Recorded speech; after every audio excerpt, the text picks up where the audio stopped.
بسم اللہ الرحمن الرحیم۔ رسول اللہ صلی اللہ علیہ وسلم نے فرمایا، پل صراط جہنم کے دونوں کناروں پر رکھا جائے گا، اس پر 7 دن کے کانٹوں کی طرح کانٹے ہوں گے۔ پھر لوگ اس پر سے گزرنا شروع کریں گے تو بعض لوگ صحیح سلامت گزر جائیں گے، بعض لوگوں کے کچھ اعضاء کٹ کر جہنم میں گر پڑیں گے پھر نجات پائیں گے، بعض لوگ اس پر اٹکے رہیں گے اور بعض اوندے منہ جہنم میں گریں گے۔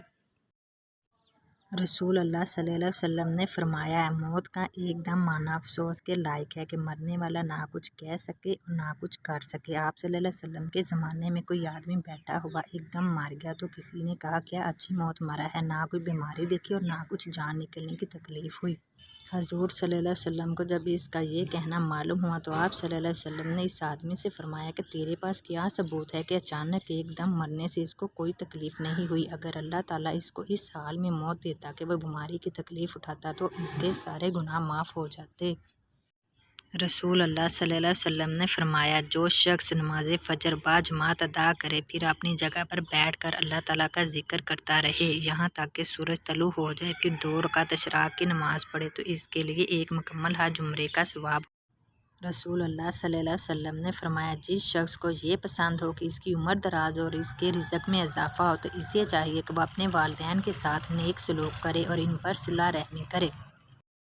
حدیث مبارک، تاجدار مدینہ صلی اللہ علیہ وسلم نے فرمایا، وہ شخص ایمان کا مزہ چکھ لے گا جو اللہ کو پروردگار سمجھ کر، اسلام کو اپنا دین قرار دے کر اور محمد صلی اللہ علیہ وسلم کو رسول یقین کر کے راضی ہو گیا۔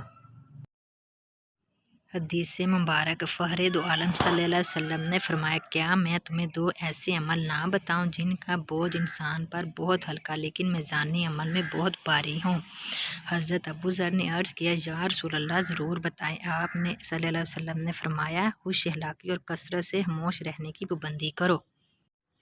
نبی کریم صلی اللہ علیہ وسلم نے فرمایا، ایک شخص کا انتقال ہوا، قبر میں اس سے سوال ہوا کہ تمہارے پاس کوئی نیکی ہے؟ تو اس نے کہا کہ میں لوگوں سے خرید و فروخت کرتا تھا، جب کسی امیر پر میرا قرض ہوتا تو میں مالدار کو مہلت دیا کرتا تھا اور تنگ دستوں کے قرض کو معاف کر دیا کرتا تھا۔ اس پر اس شخص کی بخشش ہو گئی۔